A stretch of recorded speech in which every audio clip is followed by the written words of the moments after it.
Olá, meu nome é Manuel Gibson. Bem-vindo à parte 14 da série Campos Elétricos, Magnéticos e Eletromagnéticos. O que são, como se propagam, por onde se propagam. Estamos interessados em compreender melhor o comportamento dos campos eletromagnéticos. Neste vídeo, abordaremos trabalho e energia no campo elétrico estático. Veremos o capacitor armazenando energia e aplicações. Faremos algumas considerações sobre os assuntos aqui apresentados.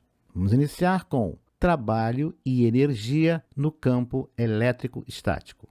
Afinal, o que é o campo elétrico estático? Basicamente, é um campo elétrico que é constante em relação ao tempo. Ele não varia com o tempo, ele é invariante no tempo. Suponha que você tem uma bateria ou uma fonte de tensão contínua ligada a duas placas metálicas condutoras separadas por um isolante, o dielétrico. O campo elétrico produzido entre as placas é um campo elétrico estático. Qualquer região entre as placas apresenta um valor constante de campo elétrico ou um campo elétrico estático. Se você atritar uma haste de vidro com um pedaço de lã, também vai produzir um campo elétrico estático. Como podemos comprovar a existência desse campo elétrico? Fácil. Coloque uma carga elétrica livre nessa região e você perceberá que há uma força atuando sobre essa carga. Essa é a comprovação da existência de um campo elétrico na região. Vamos agora entender como esse campo armazena energia e pode realizar trabalho. Quando abordamos os conceitos de trabalho e energia, a unidade utilizada é o joule. Quando falamos sobre potência, a unidade é o watt. Vemos então que 1 joule é igual a 1 watt vezes segundo. Então, 1 watt de potência durante o tempo de 1 segundo. Vamos ao nosso primeiro exemplo. Vamos determinar a energia equivalente a 1 kWh, que é a forma como as concessionárias de energia cobram as nossas contas de energia elétrica. Solução. Primeiro, vamos trabalhar com o kilowatt. Sabemos que 1 kW são 1000 watts. E sabemos que uma hora são 3.600 segundos. Substituímos e temos que 1 kWh é igual a 3,6 vezes 10 a sexta joules. 1 kWh equivalente a 3,6 vezes 10 a sexta joules. É uma unidade de energia. Por que a concessionária de energia elétrica não nos cobra em joules? Porque seriam números extremamente elevados e assustar muita gente. 1 kWh, 3.600.000 joules. É um número muito grande. No nosso próximo exemplo, nós vamos determinar o consumo de energia equivalente a uma lâmpada de 10 watts acesa por 8 horas consecutivas. Solução. 8 horas equivalem a 8 vezes 3.600 segundos. Estamos trabalhando com segundos. Então, a energia em joule vai ser a potência 10 watts vezes o tempo em segundos. Ou seja, 288.000 joules. Uma lâmpada de 10 watts acesa por 8 horas consecutivas consome 288.000 joules. Vamos agora trabalhar em quilowatts. 10 watts equivale a 10 vezes 10 a menos 3 kW, já que 1 watt é 1 milésimo do watt. A energia em quilowatt-hora, passamos de 10 watts vezes 10 a menos 3 para quilowatts, temos 8 horas, apenas 0,08 kW vezes hora. O que você prefere que chegue na sua conta de energia elétrica? 288.000 joules ou 0,08 kWh? Exemplo 3. Um circuito DC opera em 5 volts e consome 25 mA, é um circuito de corrente contínua. Vamos determinar o consumo de potência do circuito, o consumo de energia em 8 horas consecutivas nas condições nominais de operação e o consumo de energia em kWh. O consumo de potência, U vezes I, simplesmente 125 miliwatts. O consumo de energia é essa potência, 125 vezes 8 vezes 3.600, 3.600 joules. O consumo em quilowatt-hora, a potência em quilowatt é 0,125 vezes 10 a menos 3, convertemos para quilowatt. São agora 8 horas, que é a duração que fica acesa a lâmpada, ou funcionando o circuito, e temos apenas 0,001 kWh.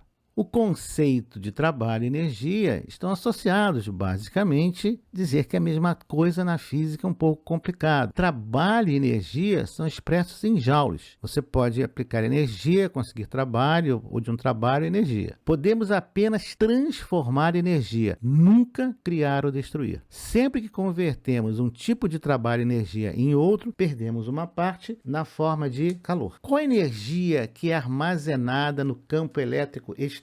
Essa é a equação da energia armazenada no campo elétrico estático. Não se impressione por essa equação. Ela é bem simples. Vamos ver. Primeiro, essa é a energia armazenada no campo elétrico estático. Então existe um campo elétrico e ele vai armazenar energia. A unidade de energia, já vimos, é o joule. Esse é o campo elétrico estático da região considerada. Sabemos que a unidade de campo elétrico é o volt por metro. Temos o integral de volume, a integração é feita sobre um volume. Temos a permissividade elétrica do meio em farad por metro da região considerada. E temos o elemento diferencial de volume. Então, nós temos um volume onde tem um campo elétrico. Uma região do espaço, um volume, mesmo preenchido pelo vácuo, caso ocorra a existência de um campo elétrico nessa região, armazenará energia. Aí nós temos um exemplo interessante, onde temos duas placas condutoras afastadas, de modo que uma parte dessa região é preenchida pelo vácuo, pelo ar, e a outra por um dielétrico, por um isolante. O volume preenchido pelo vácuo e o volume preenchido por um dielétrico, cuja constante dielétrica é maior do que 1. Se agora aplicamos uma diferença de potencial a essas placas, nós estamos carregando, é um capacitor, parte vácuo, parte dielétrico. Observe que onde temos zero é o campo elétrico no vácuo. Onde estão as cargas no vácuo? Não tem carga no vácuo. As cargas positivas induzem cargas negativas no dielétrico e as cargas negativas da fonte induzem cargas positivas no dielétrico na região de fronteira. Temos um campo elétrico no vácuo e outro distinto no dielétrico. Veremos agora o capacitor armazenando energia elétrica. Temos uma fonte alimentando um capacitor com cargas. A fonte já tem uma diferença de potencial, uma fonte de tensão, e ela tem cargas acumuladas. Esse é o capacitor e seu símbolo. E aí nós temos as cargas que foram transferidas da fonte para as placas do capacitor. Alguém teve o trabalho de deslocar essas cargas. Quem foi? A fonte, é claro. Com o passar do tempo, considerando-se a resistência introduzida pelos fios no circuito, a diferença de potencial sobre as placas do capacitor tende a igualar-se com a diferença de potencial da fonte. Se nós consideramos o capacitor descarregado, vai haver transferência de cargas da fonte para o capacitor. No exemplo mostrado, o carregamento do capacitor consiste, então, na transferência de energia produzida por um processo químico, a bateria, para a geração do campo elétrico do capacitor.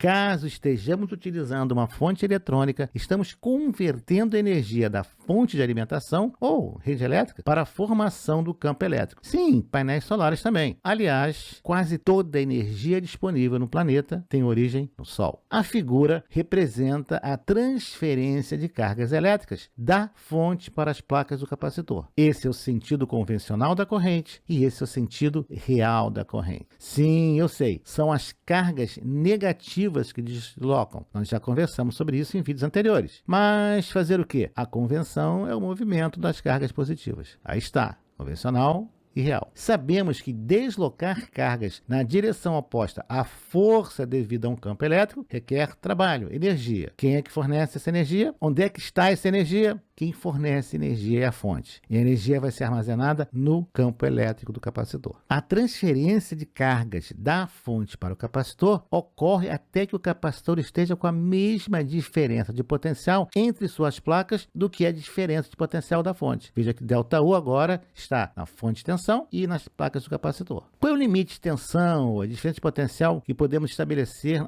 entre as placas de um capacitor? Bom, o valor máximo vai depender do capacitor ou, mais especificamente, do tipo do dielétrico e da espessura desse dielétrico. O que acontece se nós ultrapassarmos o valor máximo de tensão de operação do capacitor? Podemos romper o dielétrico, em outras palavras, destruímos o capacitor. Não faça isso em casa. Como podemos saber a diferença de potencial máximo aplicável às placas de um capacitor? Muito fácil. Geralmente está escrito no próprio corpo do capacitor. O fabricante nos informa. Respeite essa especificação. Então, o que limita essa tensão máxima? É o tipo de elétrico, espessura e também o encapsulamento. Vamos agora trabalhar com associação de capacitores e estamos interessados na associação série de capacitores. Aí nós temos as equações para calcularmos qual é a tensão sobre cada capacitor. Nós temos uma tensão U total que é aplicada ao conjunto série C1, C2. As equações mostram qual é o valor da tensão que vai ser designada para cada capacitor.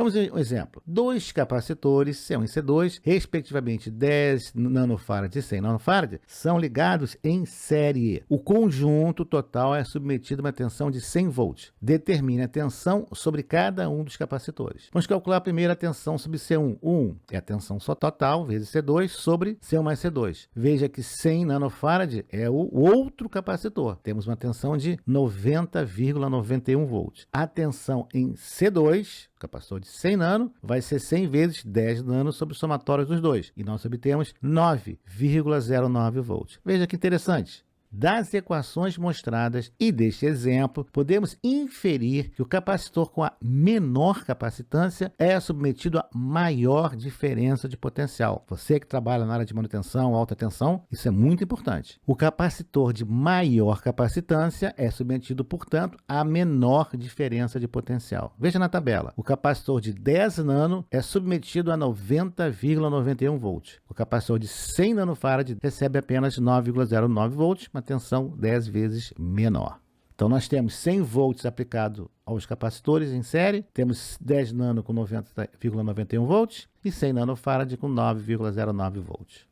Vejamos agora algumas considerações. A equação da energia armazenada no campo estático foi apresentada. No entanto, até agora não aplicamos uma situação real, prática. O que vimos foi o carregamento e a divisão da tensão aplicada em capacitores série. Isso vai ser muito importante. Constatamos que na configuração série, o capacitor com a menor capacitância fica com a maior tensão. Estamos agora, então, prontos para o próximo passo: analisar o comportamento do campo elétrico. E no próximo vídeo, o que nós vamos ver? Vamos abordar a questão da energia armazenada em um campo elétrico estático. Particularmente, fica mais fácil de apresentar o assunto em capacitores. Lembre que qualquer dielétrico, qualquer superfície condutora que possa ser aplicada uma diferença de potencial é basicamente um capacitor. Até lá, então, nos vemos no próximo vídeo. Obrigado por ter assistido a este vídeo, deixe o seu like, inscreva-se no canal, acione o sino e seja notificado dos novos lançamentos semanais.